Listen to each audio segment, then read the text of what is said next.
नमस्कार, MN news मध्ये आपले सर्वांचे मनापासून स्वागत। लोणावळा शहर पोलीस स्टेशन, दक्षता कमिटी व निर्भया पथक यांच्या वतीने मुलांची काळजी घेणे तसेच गुड टच, बॅड टच या विषयावर मार्गदर्शन करण्यात आले।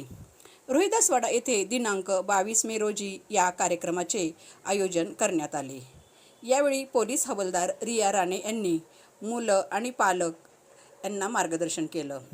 यावेळी निर्भया पथक रिया राणे, लक्ष्मी इंदुकुरी यांनी मनोगत व्यक्त केले।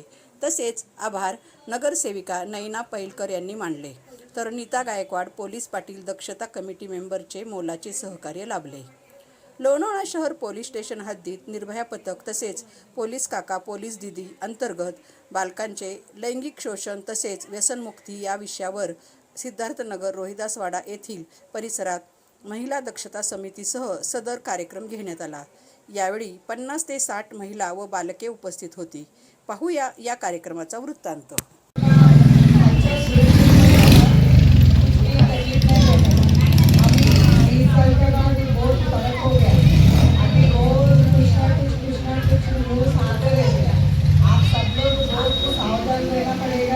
और बच्चे लोग को बहुत ध्यान देना पड़ेगा। मैं रोज गाँव में स्कूल में जाकर हम बच्चों लोग को देखता हूँ और वो लोग को कुछ जरूरत है तो देता हूँ और टीचर्स को भी देता हूँ।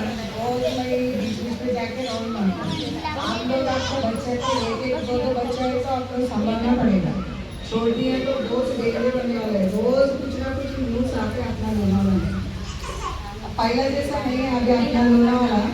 पहला बहुत सुख शांत रहता था इधर, इसलिए सब लोग इधर पसंद करते हैं। अभी कुछ ना कुछ रोज तकलीफ है, आप लोग बच्चे लोग को संभालें। आयांनी वगैरे लक्ष ठेवा, सतर्क राहा। कुठलीही गोष्ट घडायच्या आधी किंवा एखादी घटना घडलीच आपल्या इथे असं म्हणजे एक तुम्हाला हे सांगते की खूप हा प्रकार आहे की एखादी घटना घडली आहे ना तर त्याला खतपाणी घालतो आपण।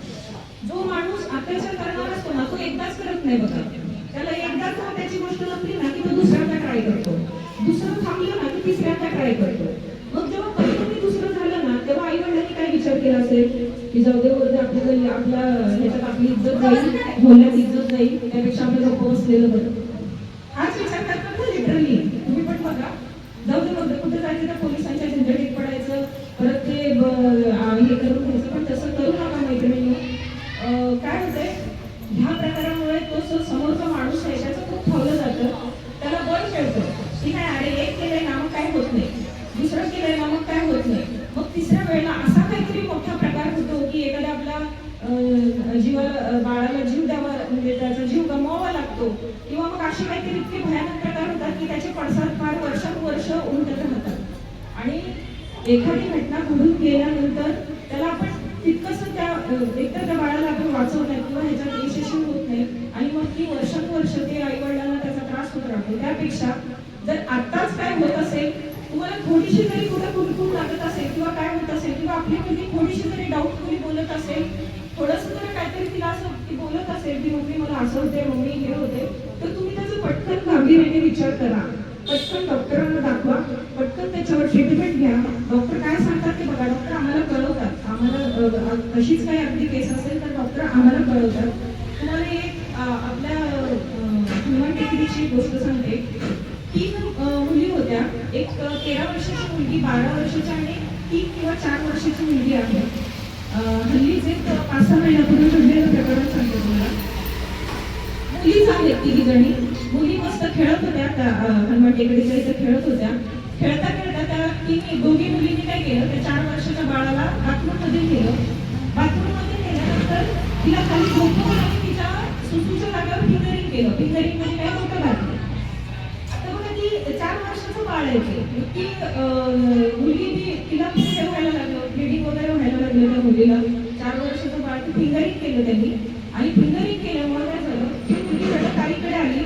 आणि मग आईने त्या दिवशी तर आईने काही केलंच नाही, मुली कशामुळे तरी झालं असं म्हणून काहीतरी झालं, पण मुलगीने नंतर त्या मुलींना बघितल्यावर त्यांच्याकडे हात करून सांगितलं की ह्यांनी मला सुसूला हे केलं, मारलं, सुसूच्या जागेवर लागलं। नंतर तिची आई पोलीस स्टेशनला आली, मग ते प्रकार उघडकीस आला की असे सुद्धा प्रकार होतात, मुलांमध्ये सुद्धा होतात, मुलांमध्ये मुलींमध्ये काय होतात तर हा आज तुम्हाला पण माहिती आहे मोबाईल वगैरे सगळी चालू आहे, कंटिन्यू आपण मुलांच्या हातात मोबाईल देतोय आणि मग ह्याच्यामुळे काय होते हे प्रकरण वाढत जाते. तर जरा आता तुमच्या जवळ मुलं आहेत, सुट्ट्या चालू आहेत, विशेष म्हणजे सुट्टीच्या कालावधीतच आम्ही हा प्रोग्राम का ठरवलाय. तुम्ही खूप कमी महिला आहे इथे, मला असं वाटत होतं की तुम्ही भरपूर जणांनी यावं आणि ते ह्या गोष्टी तुमच्या कानावर पडाव्या. जनजागृती ही आपली करण्यास फार महत्वाचं आहे आणि त्याच्यामुळे तुम्ही आता सुट्ट्या असल्यामुळे तुम्ही सतर्क राहणं गरजेचं आहे. जेव्हा शाळेत मुलं होती, जेव्हा शाळेमध्ये होती 10 ते 5 किंवा सकाळी 7 ते 3, तर ती शिक्षकांची जबाबदारी होती. आपल्याला काही टेन्शन नव्हतं, बाबा चला मुलं शाळेत गेले आपल्याला काही टेन्शन नाही. पण आता मुलं 24 तास तुमच्या बरोबर आहेत, तर तुमची जबाबदारी आहे की मुलांवर लक्ष ठेवून असा कुठलाही प्रकार घडू नये, घडूच नये अशी माझी इच्छा आहे. पण एखादा घडला तर त्याला खतपाणी घालू नका, डायरेक्ट पोलीस स्टेशनला या, तिथे तक्रार नोंदवा, आमच्याशी बोला, माझ्याशी बोला. वाटलं तुम्हाला जर डायरेक्टली यायला कसं तरी वाटत असेल किंवा काहीतरी तुम्हाला वेगळं वाटत असेल तर तुम्ही प्रत्यक्ष माझ्याशी बोला. माझा नंबर तुमच्याकडे असेल, तुम्ही नोट करून घ्या, मी तुम्हाला नंबर देईन. माझ्या नंबरवर मला प्रत्यक्ष कॉल करा. मी तुमच्यासाठी 24 तास अवेलेबल आहे.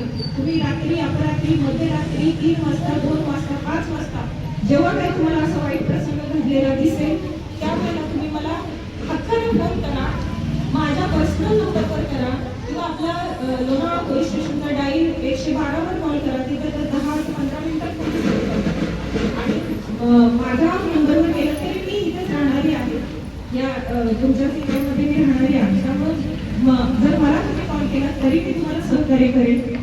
आम्ही तुमच्यासाठीच आहोत. पण कृपया ह्या गोष्टी लपवून ठेवू नका, ह्या गोष्टींना खतपाणी घालू नका. आजूबाजूला जर अशा काही घटना घडत असतील तर त्या नराधमाला तात्काळ आळ बसला पाहिजे. ह्या गोष्टी तुम्ही लक्षात ठेवा. आता तुम्ही आता असं म्हणाल की 1 वर्ष, मी तर सांगितलं 1 वर्षाच्या बाळाला सुद्धा धोका आहे, पण त्याच्यात 60 वर्षाच्या महिला सुद्धा चुकलेल्या नाही, तेवढं लक्षात ठेवा. 60 वर्षाच्या महिलांवर सुद्धा, 70 वर्षाच्या महिलेवर सुद्धा बलात्कार झालेले आहेत. हे कशामुळे होतं तर आपण त्याला खतपाणी घालतो, आपण त्यांची हिंमत वाढवतो, आपल्याला आपण घाबरतो म्हणून ते वरचढ होतात. त्यामुळे तुम्ही 1 वर्षाचं बालक असू दे, 15 वर्षाची मुलगी असू दे, 20 वर्षाची मुलगी असू दे, जर तिला कुठे काही इजा होत असेल आणि असं पण काही तिच्याशी चारित्र्यहीन वाटत असेल तर तुम्ही तात्काळ पोलीस स्टेशनशी संपर्क करा. तुम्हाला मी माझा नंबर सुद्धा देते. माझा नंबर तुमच्याकडे आता कोणाकडे काही राहिला नाहीये, तरी पण मी आपल्या नगरसेवक आहे तिथे त्यांना सुद्धा मी सांगते माझा नंबर घ्या किंवा अजून आपल्या डायरी 112चा नंबर आहे तुमच्याकडे किंवा पोलीस स्टेशन हे आपल्यापासून जास्त लांब नाहीये, तिथे मी दिवसभर कंटिन्यू असते.